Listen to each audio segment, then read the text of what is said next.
오늘은 ISA 계좌에 대해서 살펴보도록 하겠습니다. IS 계좌 여러분들 많이 들어보셨을 텐데 Individual Saving Account라고 합니다. 개인 종합 자산 관리 계좌입니다. 그 종류로는 일임형과 신탁형, 중개형이 있습니다. 자, 먼저 중개형에는 투자자가 직접 운영하고 신탁형과 일임형은 금융사가 운영합니다. 다만 신탁형은 투자자가 금융사에 운용 지시를 하는 거고 일임형은 말 그대로 금융사가 운영하는 겁니다. 자, 우리가 직접 투자를 지금 생각하고 있으므로 중개형 ISA 계좌로 만들면 됩니다. ISA 계좌 어떻게 만드나 애매하신 분, 확신 없으신 분 있으실 텐데 요새는 그냥 직접 은행에 방문하지 않아도 인터넷을 통해서 아주 편하게 만들 수 있습니다. 자, 첫 번째 장점에 대해서 말씀드리겠습니다. 첫 번째 장점은 비과세 혜택입니다. 비과세는 이익의 200만원까지 가능합니다. 연봉에 따라서 200만원이 되고 그 이상이 더 되는 경우도 있지만 일단 200만원이라고 생각하는 게 마음 편합니다. 국내 주식의 경우 원래 비과세 아니냐 하는 경우가 있는데 맞습니다. 매도 차익에 대해서는 원래 비과세를 적용하고 있습니다. 다만 배당금은 15.4%의 세금을 매깁니다. 15.4%를 떼고 우리는 계좌로 배당금을 받습니다. 다만 10억 이상 대주주 요건이라고 하는데 10억 이상의 국내 주식을 보유하는 경우에 매도 차익이라도 20%의 세금을 매깁니다. 이게 대주주 요건이라고 하는데 뭐 중소기업, 대기업에서 뭐 대주주 요건이 조금씩 다르지만 우리 기준으로는 일단 10억으로 기준으로 보면 되고 다만 이게 작년에 3억으로 한번 내리려고 했습니다. 대주주 요건 강화라는 명분으로요. 근데 그 3억으로 내리려고 했는데 마침 주가의 하락과 같이 매칭이 되면서 이게 또 유예가 됐습니다. 따라서 3억으로 대주주 요건을 낮추는 거는 조만간 적용될 수 있습니다. 이렇게 따지면 뭐 비과세 혜택이 지금은 있지만 추후에는 없어질 수도 있으므로 또는 굉장히 낮아질 수도 있으므로 이익의 200만원이 큰 혜택이라고 할 수 있겠습니다. 근데 비과세 혜택이 또 여기서 좋은 거는 해외 주식입니다. 여기서 물론 ISA 계좌를 통해서 해외 주식을 직접 살 수는 없습니다. 다만 해외 주식을 가지고 있는 ETF 상품은 매수할 수 있습니다. 예를 들어 S&P 500 ETF 상품을 매수한다고 했을 때 요거는 매도할 때 매도 차익의 15.4%를 세금으로 냅니다. 만약 이 주식을 매수하려고 했을 때 ISA 계좌를 이용한다면 큰 장점이 될 것입니다. 다음은 과세이연입니다.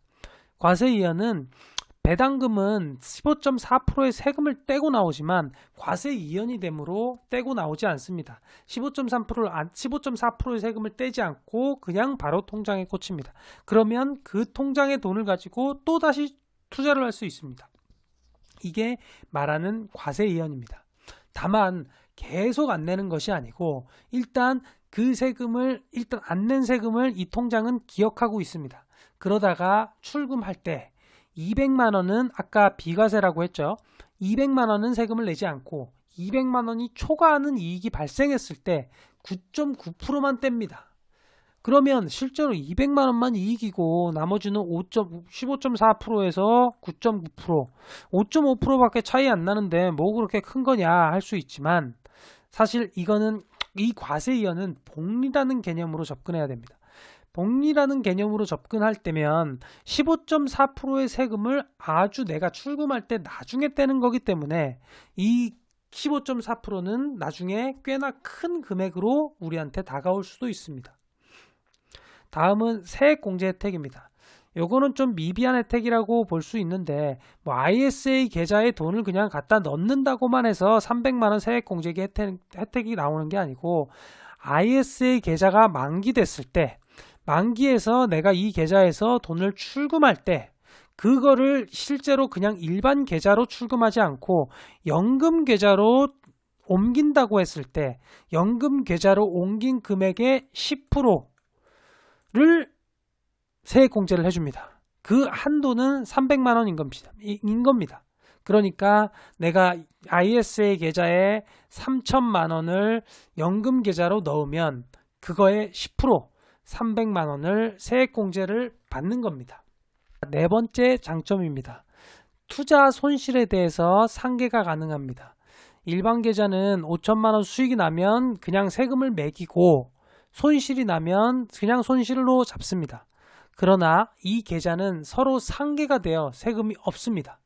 예를 들어서 5천만 원의 수익이 났다고 5천만 원 수익이 났다고 생각했을 때 세금 15%라고 가정을 하면 15% 750만 원 정도의 세금이 나갑니다. 그리고 다른 종목에서 5천만 원의 손실이 나면 뭐 세금은 없겠죠. 손실이니까. 그러면 세금은 750만 원이 나가게 됩니다. 그러나 이 ISA 계좌를 활용하면 5천만 원 수익이 났었는데 세금을 아직 매기지 않고 있다가 또 5천만 원 손실이 나면 이 수익은 0으로 봐서 아예 세금이 하나도 나가지 않습니다. 자, 단점입니다. 일단 1년에 2천만 원까지만 납입이 가능합니다. 1년에 2천만 원씩 최대 5년간 최대 1억까지 납입을 할 수 있습니다.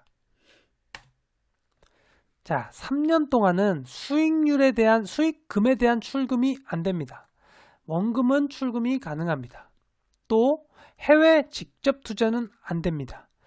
요 직접 투자가 말하는 것은 뭐 구글, 뭐 알파벳이죠. 알파벳을 환전해서 바로 살 수는 없고, 뭐 애플도 마찬가지고요. 애플도 바로 살 수 없고, 이런 계좌들은 바로 살 수가 없습니다. 다만 ETF, 이 계좌를 개별 종목이 아닌 이 계좌를 추종하는 ETF 상품은 투자할 수 있습니다. 뭐 S&P 500도 있을 수 있겠고요. 뭐 QQQ라고 있는 뭐 나스닥 100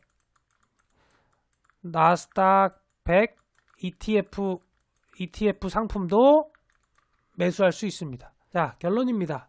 실질적으로 단점이 많아 보일 수도 있지만 단점은 자세하게 보면 무시할 수 있는 수준입니다. ISA 계좌 없이 일반 계좌로만 투자하는 것은 무모한 행동입니다.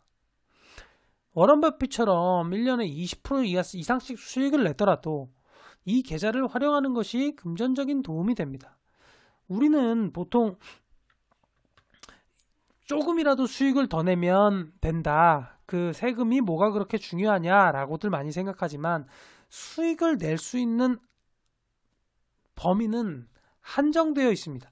우리 능력이 뛰어나서 고민한다고 맨날 수익이 나는 게 아니기 때문에 우리는 수익은 이런 식으로 판단해서 주식은 가져가고 이제 그거에 대해서 세금을 줄였을 때 우리의 이익은 극대화할 수 있습니다. ISA 계좌를 이용한 최고의 방법은 저는 S&P 500 ETF라고 생각합니다. 꼭 S&P 500이 아니고 미국 주식을 추종하는 ETF 상품이 가장 좋다고 생각합니다. 그 ETF 상품은 항상 15.4%의 세금을 내는데 이 계좌를 활용하면 그 세금을 안 내도 되기 때문입니다. 뭐 예를 들어 삼성전자를 산다고 해서 삼성전자의 매도 차익에 대한 세금은 없는데 이거의 배당금에 대한 세금만 혜택을 보려고 한다. 그러면 뭐 그것도 가능하지만 그러면 좀 더 이 계좌를 덜 활용하는 걸 수도 있습니다. 배당금에 대한 것도 좋지만 아예 통째로 매도 차익에 대한 15.4%를 아낌으로써 이 계좌의 장점은 극대화될 수 있습니다. 들어주셔서 감사합니다.